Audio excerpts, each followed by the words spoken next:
strikes back. Hello, Axilla here for Failhouse Gaming, and this is a StarCraft 2 Squadron Tower Defense Elemental build order. I'm gonna hit play right now, jump straight into it. Sorry this took so long to do, just busying myself with other things, and I kind of was disheartened, but I got some very encouraging comments, so I worked all day on it.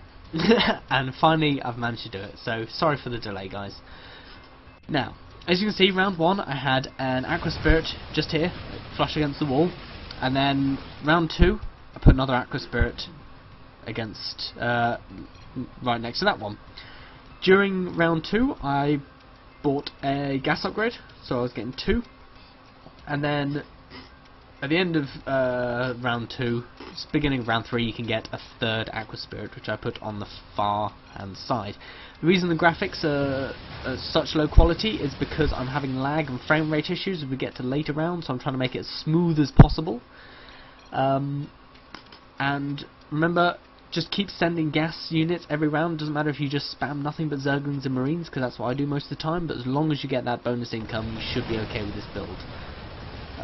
During the round 3 you should be able to get a gas, and then at the end of that round you should be able to get you can get another gas, putting you up to 4. After you've gotten those, and finish that round, you'll have enough money in order to get a Watcher. As you can see, it's next to those two, the first 2 Aqua Spirits I put in. And then during the Watcher round, the round which you got the Watcher, sorry, you can get a speed upgrade for your workers. I'm just going to be blasting through this as quick as possible. After you got your speed upgrade, you throw down a Proton on the far left there, just in front of the Aqua Spirits. And tempting as it is to get another gas here, don't. You get another Aqua Spirit and put it on the right hand side next to your third one, so it's semi-symmetrical. The reason you have those Aqua Spirits on that side is to split up the forces a little bit, and it's useful for just kind of like getting overall AoE. Yep, 4th Aqua Spirit, you get a supply upgrade, putting you to 10 out of 15, and then you are able to get 2 gas. Maybe one, both during the round, or one before the round and then one during. After you've got those 2 gas, you get a Mudman. You save up for a round, sorry, and then you get a Mudman. Now, what you see me do here is I actually upgrade my Proton to an Adept, and that is fine, like 99% of the time. However, we're against only 2 people, so the sends that they create are stronger, and as you'll see, I will leak on barely any. The mothership's actually on 21 health, and I believe the exotic is on 6. But in order to completely avoid this, if you are low, you should be fine with the mothership, but if you are low, in order to avoid that little leak there, just get a Mudman instead and get a gas. However, you can get the Adept and everything will be fine. So after you've got your Adept, you get a Mudman and then 2 gas. Or if you get your Mudman and a gas, you then get your Adept and a gas. And that's the build I'm going to be recommending and writing down for you. And that deals with the Infestor very, very nicely. Without upgrading to the Adept, you don't actually successfully do the Infestor, so word to the wise there. Upgrade your Aqua Spirit next to your Watcher to an Oceanus, and then you get a supply upgrade, because that'll put you on 15 out of 20. You get a supply upgrade and save up for a Disciple. Remember to keep sending that gas. As you'll see, my gas just before it fades to the next round for the units reset should be always below 20. There you go. You should be able to get your Disciple there. Put it right at the back on the left, or on the right, depending on where you are. And then, very tempting to get more gas here. Wouldn't recommend it. Instead, save up and get a second Disciple straight away. This puts you in a very, very strong position.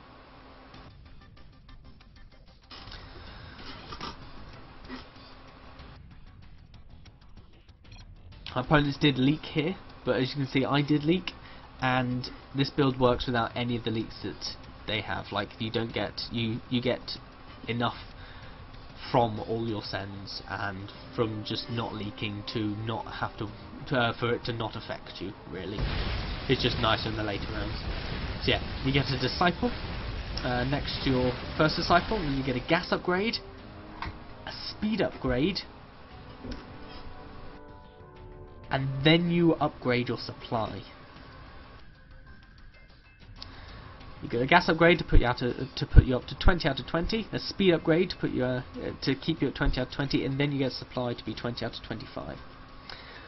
After the supply, you'll face the immortal round, after which you'll get another disciple, a third disciple.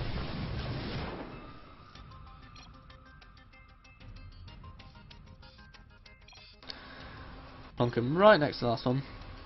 After you've got your disciple, spend your next 150 minerals on 3 more gas upgrades in order to put you on 25 out of 25, and then you get another supply, obviously. Remember to keep saving your gas. Not to keep saving, keep spending your gas in order to get as high an income as possible. There you go, I've gone up to 12 gas every tick now. You get a supply upgrade, 25 out of 30, and then you get your Seer of Darkness, your first Seer of Darkness, which you plonk right at the front next to the Mudman, not in front of the Mudman, next to him. There you go, plonk, done, and I had 72 spare, so I'm able to get another gas, which you should be able to as well. So after your Seer of Darkness, you get another 3 gas, putting you to 30 out of 30, and then again another supply. This should put your gas income to about 15 per tick, and then you get a speed upgrade.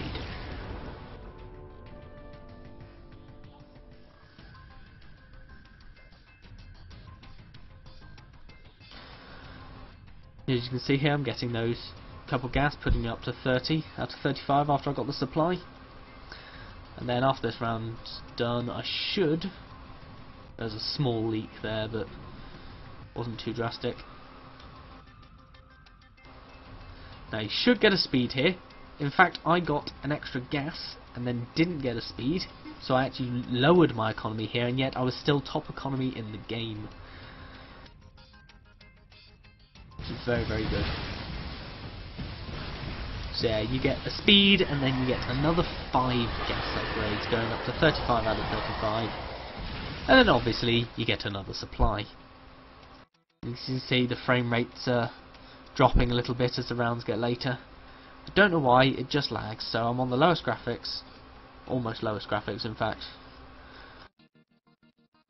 So yeah, speed upgrade, supply to be at 35 out of 40, and then you get a Seer of Darkness.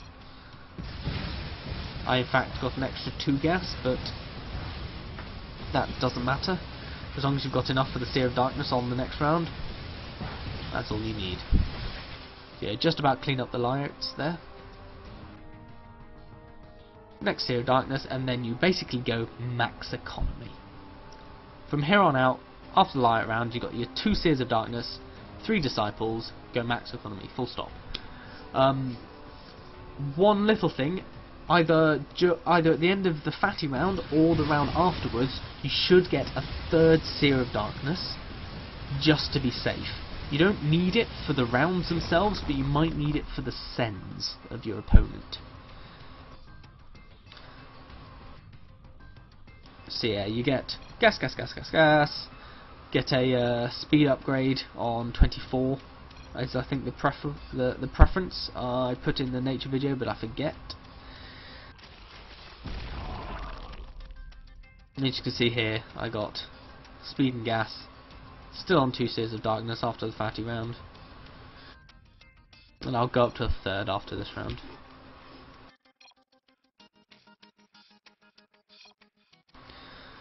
There you go, the feedling round. It's normally quite difficult for Elemental, but because of your 3 disciples that you've got, everything goes well, and the Adept really does rip through them. I really underestimated Adepts, didn't like to use them at all, but they are very, very good. There you go, get my third Seer of Darkness and just keep pumping out that gas. Obviously keep getting supply upgrades when you can. So there's a little hiccup. Obviously get supply upgrades when you need to, rather, not when you can. And keep sending those gas units. I would recommend 3 Seers of Darkness for this round. You don't need it. 2 Seers of Darkness are okay, but if you get unlucky and receive like 2 Thors or something, you will need that 3rd Seer of Darkness. As you can see, 1 went down. So yeah, could be quite risky if you don't get the 3rd one. And I get a 4th Seer of Darkness, and I'm quite simply able to max out my economy. But instead I got the 4th. Don't know why it's not that 31st gas upgrade is grayed out, and now it's fine. Get that, get the speed upgrade, and then you're done. Your max economy, and this is at round 21, I believe. Between 20 and 22. So this is very fast max eco. And then after that, you go Seers of Darkness, Disciples, and upgrade all of these in the middle here to Messiahs. So you should have like 6 here and then 1 there. And that's the build, quite simply. Pause the video there. Yeah, that's a really quick way to get an effective and reliable way, as far as I'm aware, to get the race elemental to max economy as quick as possible.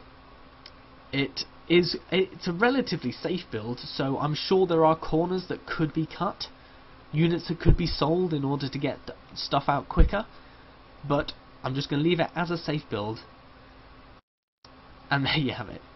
So yeah, I've been Axilla for Fairhouse Gaming. If you like this video, hit the like button, comments, suggestions, you know where to put them, and if you want to be notified when new videos are coming out, hit the subscribe button.